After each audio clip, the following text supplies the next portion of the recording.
Hello दोस्तों, स्वागत है आप सभी का आपके अपने चैनल AK एकेडमी में। दोस्तों, यूपी ट्रिपल एससी पेट 2023 की क्लासेस चल रही थी, जिसमें हम लोग भारतीय इतिहास यानी इंडियन हिस्ट्री पढ़ रहे थे। और इसमें हम लोगों ने अभी तक कौन कौन से टॉपिक पढ़ लिए हैं, आइए एक नज़र देख लेते हैं। तो भारतीय इतिहास में हम लोगों ने अभी तक सिंधु घाटी की सभ्यता पढ़ लिया है, वैदिक संस्कृति ये भी पढ़ लिया है, बौद्ध धर्म भी पढ़ लिया है, और लास्ट क्लास में हम लोगों ने जैन धर्म भी पढ़ लिया है। आज की क्लास दोस्तों मौर्य वंश सम्राट अशोक के बारे में हम लोग पढ़ने वाले हैं।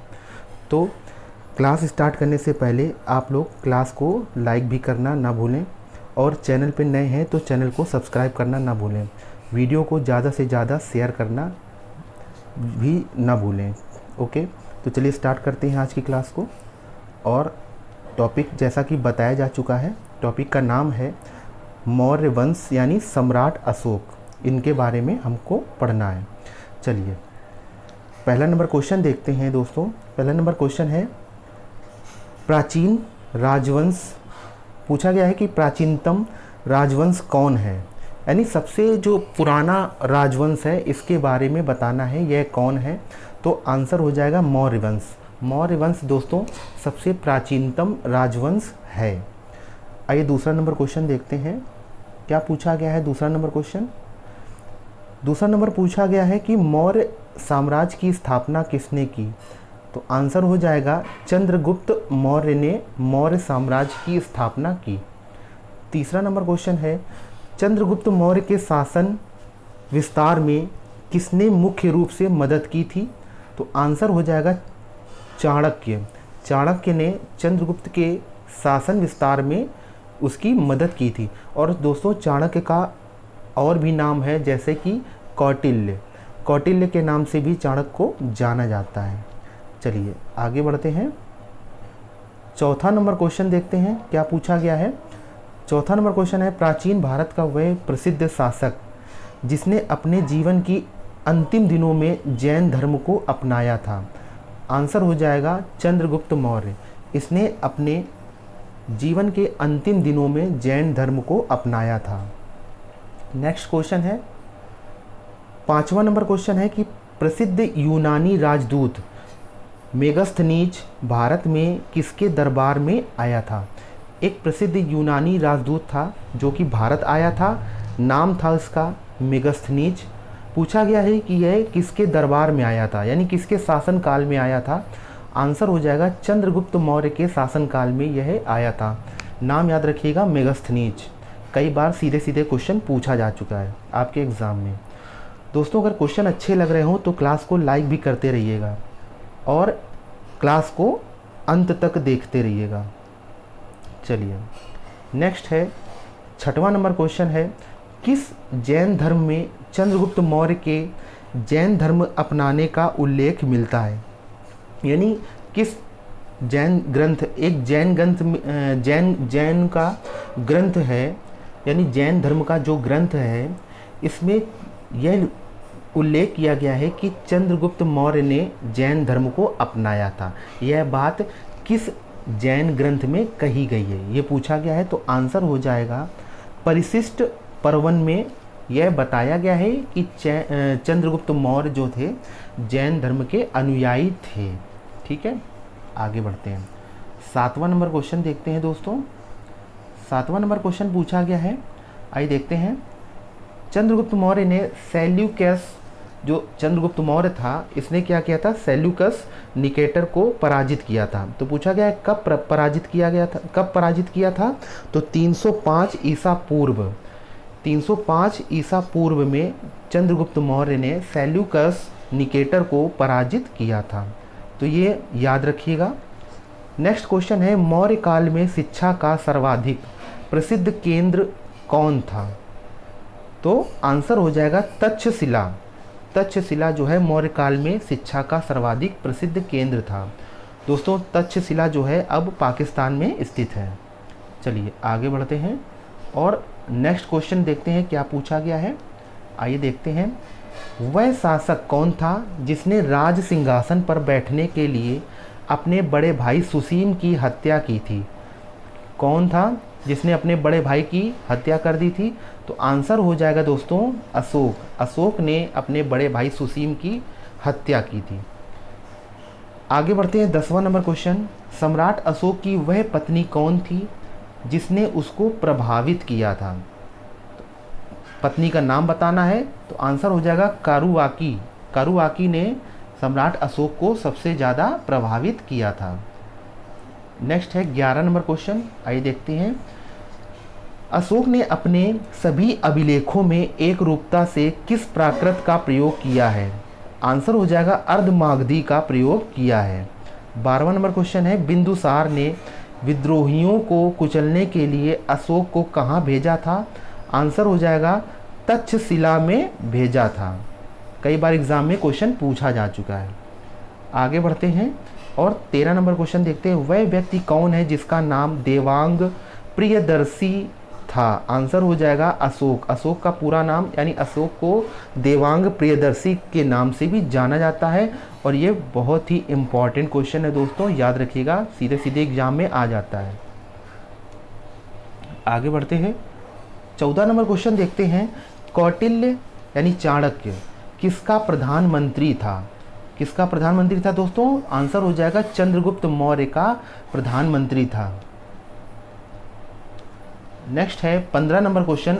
कलिंग विजय के उपरांत अशोक महान ने किस धर्म को अंगीकार कर लिया था? यानी जो अशोक था, यह कलिंग विजय के उपरांत यानी कलिंग नाम का एक युद्ध हुआ था, सबसे बड़ा युद्ध, जो कि कई बार एग्जाम में पूछा जाता है कि कलिंग युद्ध कब हुआ था, और इस तरह से भी पूछ सकते हैं कि कलिंग विजय के उपरांत जो है अशोक महान ने किस धर्म को अपना लिया था यानी अंगीकार कर लिया था।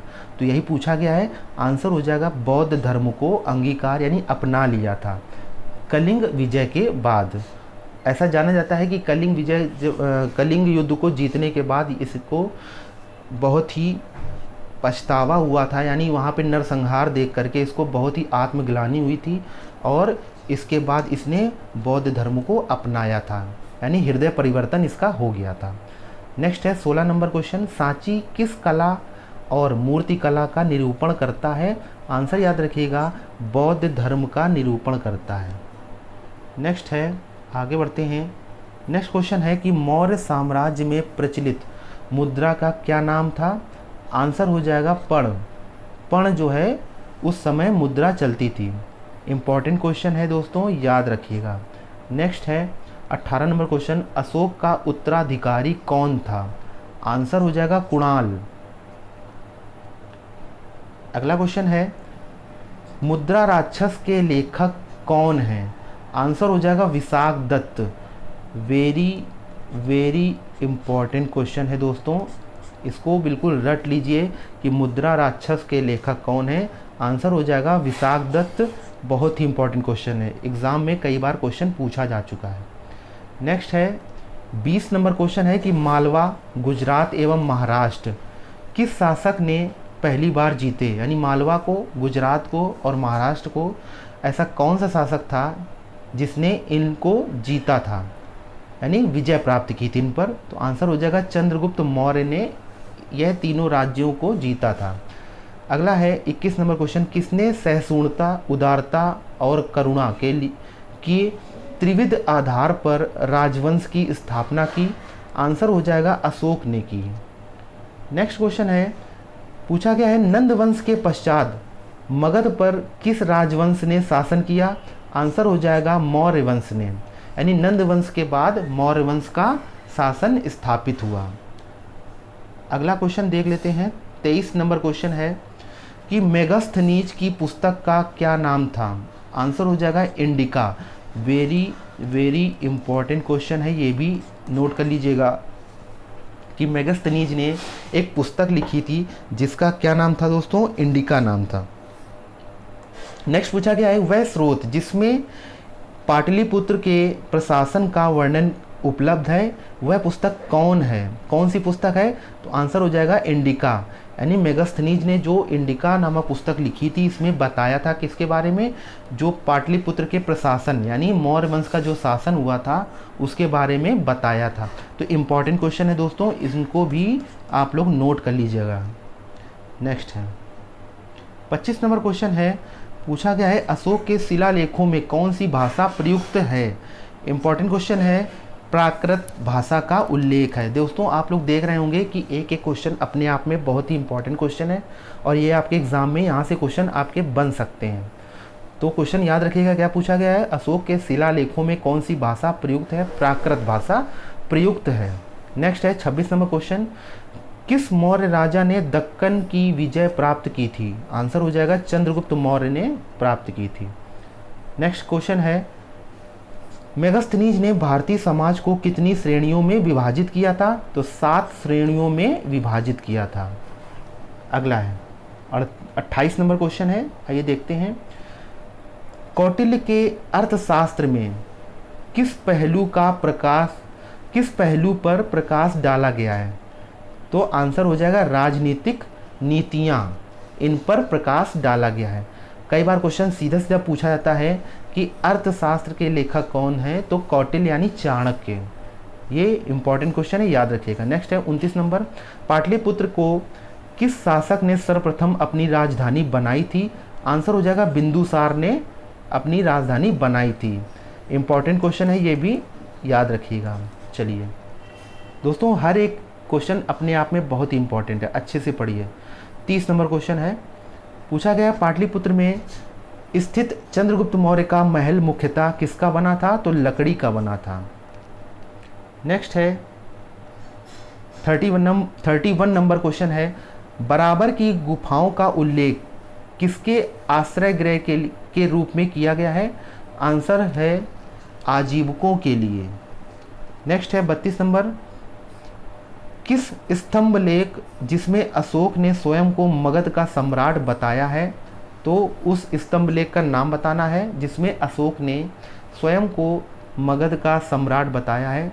आंसर हो जाएगा भाब्रू स्तंभ लेख, नाम याद रखिएगा, भाब्रू स्तंभ लेख। नेक्स्ट है 33 नंबर क्वेश्चन, उत्तराखंड में अशोक का एक अभिलेख कहाँ स्थित है। आंसर हो जाएगा कालसी में स्थित है। दोस्तों कई बार क्वेश्चन स्तंभ लेख से बन जाते हैं, तो आप लोग याद रखिएगा, अच्छे से पढ़िएगा। 34 नंबर क्वेश्चन है, सांची का स्तूप किसने बनवाया था। अशोक ने बनवाया था। वेरी वेरी इंपॉर्टेंट क्वेश्चन है दोस्तों, इसको याद रखिएगा कि सांची का स्तूप अशोक ने बनवाया था। अगला क्वेश्चन है, अशोक के शिलालेखों को पढ़ने वाला प्रथम अंग्रेज कौन था। तो आंसर हो जाएगा James Prinsep. Very very very important question. ये जितने बार भी इम्पॉर्टेंट बोला जाए उतने बार ही बहुत ही महत्वपूर्ण क्वेश्चन है। कई बार एग्ज़ाम में, हर तरह के एग्ज़ाम में, आपके स्टेट लेवल के एग्ज़ाम में ये आपको देखने को मिलता है क्वेश्चन। तो इसको याद रखिएगा कि अशोक के जो शिलालेख थे इनको सर्वप्रथम किस अंग्रेज ने पढ़ा था, उसका नाम बताना है। तो आंसर हो जाएगा जेम्स प्रिंसेप। चलिए आगे बढ़ते हैं। 36 नंबर क्वेश्चन देखते हैं कि कौन सा शासक जनता से संपर्क में रहता था। आंसर हो जाएगा अशोक। नेक्स्ट है कलिंग का युद्ध, जो प्रसिद्ध युद्ध है, यह कब लड़ा गया। तो आंसर हो जाएगा 261 ईसा पूर्व में लड़ा गया।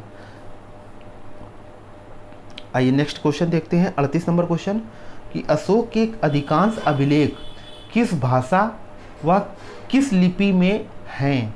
तो प्राकृत भाषा और ब्राह्मी लिपि में हैं, याद रखिएगा, इंपॉर्टेंट क्वेश्चन है। नेक्स्ट है श्रीनगर की स्थापना किस मौर्य शासक ने की थी। तो अशोक ने की थी। इंपॉर्टेंट क्वेश्चन है, ये भी इसको नोट कर लीजिएगा। अगला है 40 नंबर क्वेश्चन, मौर्य काल में गुप्तचरों को क्या कहा जाता था। आंसर हो जाएगा गूढ़ पुरुष जो है इनको कहा जाता था। चलिए 41 नंबर क्वेश्चन है कि मौर्य काल में एग्रोनोमाई किसे कहा जाता था। तो जो सड़क निर्माण अधिकारी होते थे इनको कहा जाता था।